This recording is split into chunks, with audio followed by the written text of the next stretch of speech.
Hey, it's BrickTsar, and it's time for a BrickTsar answer thingy. But before I get to that, I just want to thank you, the viewers out there who have helped make Train Month of 2014 the most successful month I've ever had on YouTube. I couldn't do it without you. Thank you. We've passed the 20,000 sub mark. I'm really pushing. I want to get to 100,000 subs, but I got to figure out what to do to get to there. But I appreciate you, the ones that are regular at viewing and commenting on my videos. I really appreciate that, especially the comments and the likes. That lets me know what's working and what's not working. So, thank you. So we're going to answer some bat questions in this video as I get a message. And I've actually started this video like 4 times and then restarted. We're just going with it now. I don't care what happens now. So, I get a lot of bat questions. I don't have time to answer all of them. Some of them I don't feel comfortable answering. So we're just going to answer at least 4 here in this video. The first one is from Beklo100. Now, I don't have a good answer for this. I have kind of an idea. But he asked a question. It's actually a really good question. He said, if you were to make your own Lego replica of a building with unlimited power, unlimited pieces and time, but only pieces that already exist, what building would you make? A real-life building, of course, he says. So it has to be a building that already exists, not just a mock. So there's a lot of good choices, but being that it's train month, I think I would pick a train station. But I don't have a lot of references. I've only been to 2 that are worthy of a mock, and that would be one in Washington, D.C., and then one in Chattanooga that's actually no longer has rail service, but is still, they kept it up. So something like that. And actually the one in Chattanooga is probably more practical to make as a Lego replica because I have access to it and I can go see it and take a lot of pictures. I have actually been in other train stations like in London, but I'd like to build something that's more of the classic style like they had in the 50s. So it'd probably be a train station. Now, I know there's probably some other better train stations out there that are still around, but probably some type of train station. All right, and H2 Brick, who I will see at Brick Fair, Alabama, hopefully. He asks, when will you be doing a room tour? I don't know. I got to turn this thing off. So, it won't be in this video, and it probably won't be real soon, but we will have one because I do plan to do another one. All right, and M&A Productions, who's asked a lot of good questions lately. On this video, it's one of my train videos, he mentioned a bunch of different railroad names, so I'll just go to the back question. He says, do you prefer steam, electric, or diesel locomotives? And should Lego bring back run along sets like sheds and crossings? Yes. I wish Lego would make more train items instead of just a couple of big sets every year. I wish they would make just standalone things like cars or things that would be on a siding like stations or factories, things that work alongside the railroad. But as far as do I prefer steam, electric, or diesel, that's a tough one. Probably electric would be third, and then steam would be second, and diesel would be first, but not modern diesel. I like 50s and earlier diesels, like the F units, like the Santa Fe train, those types of diesel. I love the sleek look of some of the early trains that ran in the United States with the passenger service and passenger trains that the United States had back then. That's my favorite. So that's what I prefer, and it's interesting that actually diesel locomotives are electric. They run off of diesel, but it converts it to, the wheels turn on electricity that is generated by the diesel. All right. And Gumpy Green, that's an interesting name, Gumpy Green. He says, BrickTsar, I don't know if these questions qualify for your bat. Well, it is now. I say it is. Because it's my channel, and I can make the rules, and I can change the rules. I don't have any rules. Okay, but bat. I was hoping you could tell me, what website book do you use to research Lego products? As you mentioned in this video, that was the haul with AFOL Man stuff. He said you were going to look up whether that adventure poly bag contained Johnny Thunder minifigure, and finding out that the bricks in the storage unit you spoke of were from the Galador thing. Lastly, where do you get that awesome shirt? He was talking about my Lego space shirt, not this one I got on now, but the Lego space shirt I got off of Amazon or eBay or something. I can't remember. So that's a lot of questions. All right, so we'll just stick to the first few here. What website book do you use? Well, websites, I use two primarily. BrickLink and then BrickSet. BrickLink is more for looking at pieces. BrickSet is kind of looking at different things and gear and things like that. But and give you an example, today on Instagram, somebody tagged me in a picture, and they had a picture. See if I can find it. It was a picture of a part of a set. It wasn't a complete set. Now I don't know. I don't want to be able to find it. There it is. Let's see if you can see it. This is on Instagram. They found this in a matter of about 15 seconds using BrickLink. I was able to find out what set it is because it had these black gears, and those are the same gears. And this is the only reason I found it quickly is because I had just built the dyno, and the dyno had that gear in it. And I said, okay, I know which set has the gear. I looked up the gear. This set here has 6 of them.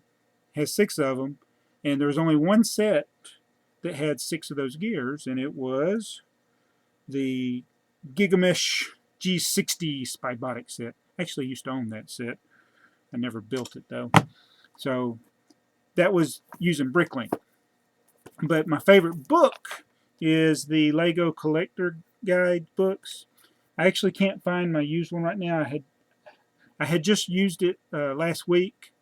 It might be up in my room with my Lego stuff that's upstairs. But the Lego Collector's Guide, more rare than Mr. Gold. Literally. This is, I can never find the number. This is number 3000 something. There it is. 3,166. They only made 3,333 of these, but that's the hardbound version. They had a softbound version that's not rare, and that's the one I use. And then they have the second edition, which has more pictures. I actually haven't opened this yet because I haven't really needed to.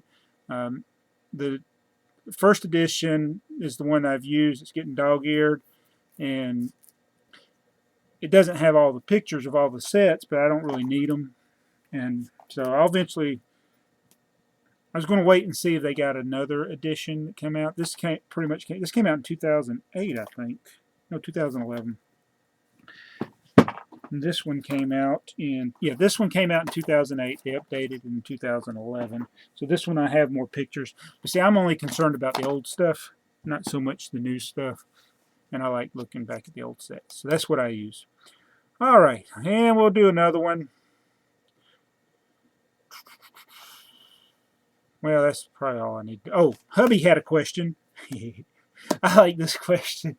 Hubby 00N6. Am I supposed to say that? I never. Anyway, he asked, "What would you say to people who are saying to you, are you playing with stuff for a 12-year-old? You're a stupid kid. Aren't you an adult? Next time, I'll get some Snoopy cars or Barbie." Haha. So this comes up a lot for us AFOLs that do YouTube channels. You get kids, usually, and sometimes adults, who are like, "You're too old for that." And they do call you, they literally do call you stupid. I've been called stupid so many times. It is unbelievable. Yes, I may be stupid, but that doesn't mean you should call me stupid. But how do you respond? Well, probably the appropriate way to respond is to ignore them, because who's the bigger idiot? The idiot that left the stupid comment, or me trying to respond to the comment? But I just can't resist. I can't resist it. I can't resist it. I can't resist the sarcasm. It's just so hard. That's how I made the rare Lego 2x4 red brick video. Yes, Chrissy, that's right. She tells me I shouldn't do that. But it's just hard not to resist some of it. But then I feel bad because it's kids a lot of times. You know, I don't want to hurt a kid, even if they are being a jerk. So usually what I'll do before I leave a comment is I click on their channel and I look at their videos. For instance, I had a video where it turned out to be a kid. He said that my voice is horrible, but you know, I don't have a voice for radio or TV. I understand that. So I go to his channel and I click on the video, the first video that comes up, and it's him sucking on helium. And I'm thinking, you sound worse than Fran Drescher, and you're talking about my voice? So I just got a big laugh out of it. I mean, it's just like, okay, whatever. So it's funny. So I like sometimes I come up with deadpan answers that are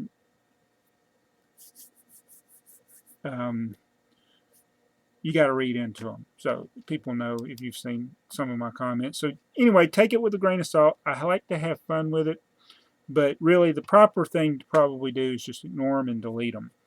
And usually if they use profanity, if they use profanity, they get blocked because that is not allowed on this channel. But you see this thing right here? That's what I did the sound effect earlier. Oh, man. I actually had one of my early videos, I was doing a Thomas and Friends Lego set, Thomas Tank Engine, and somebody said, you know, that you're a baby. You shouldn't be doing Duplo. That's for babies. You're a baby or whatever. I can't remember exact things. And then they said, what are you going to do next, Dora? And my reply to that comment was, I didn't think of that. Thank you. That's exactly what I'm going to do. And so that's exactly what I did. I went and bought a Duplo set with Dora, and it actually turned out this thing's been so much fun. It's like when I'm counting bricks. Let's see how many stones we caught. 1, 2, 3. I don't know how to stop it. Let's see how many stones we caught. Yeah. 1, 2. Thanks for helping. Yes. So I love that. I love that sound brick, and I would never have got that if somebody hadn't left a mean, hateful comment on my channel. So thank you, whoever did that. Anyway, bikini pic. That's me in a bikini. Thanks for watching this video. I hope that you'll continue to watch, continue to leave comments and questions, and I hope you're entertained and have fun because I hope to have fun and entertain you. So thank you, thank you, thank you. Thank you for making this train month very successful. There will be more train videos. Don't know what I'm going to do for the month of December. It's probably just going to be random stuff as I'm working on some other things and time is limited, but I'll try to at least make one video a day. Thanks again. You've been watching BrickTsar. And I always forget how to turn this thing off.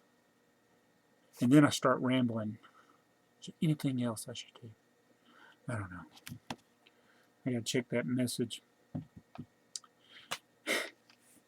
Oh yeah, thanks to the core group, AFOL Man, Bricks for Chris, Mardi Gras Man, Brick Stackers, Friction Pen, all you guys that have been there for a long time. I appreciate it. There's so many of you. I think I might have mentioned y'all at the beginning of the month, but it's always good to remember those. I appreciate my son, whose They Might Be Bricks, for helping. He does a lot of things, even though he's not able to make as many videos as he used to. He helps me with a lot of things. My daughter Zarevna is helping me. I appreciate that. My wife is Mrs. BrickTsar. She actually has a channel. And I have other channels, but you know, I want to thank Jaystifer, who, you know, he's one of the ones that we all look up to for his mocks and everything. Magnus Engstrom, Kevin F. I just go on and on. There's so many people. Yes, that's right, Chrissy. But the ones that comment regularly, 3 Brick Friends, I got to get y'all out of the crate. I've been so busy. Y'all are still sitting up here on my shelf in the crate right there on top of the Lego factory. And then don't forget the girls.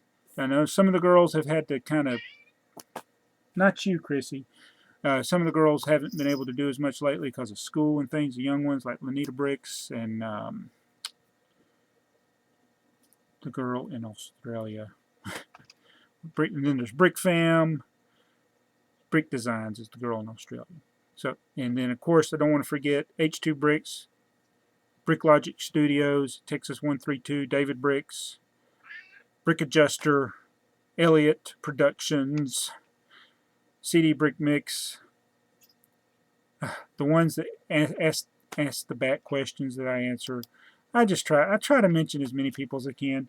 JagsMartin, who designed the BrickTsar logo that I've been using, I do give him credit in all the videos for that. It's in the description.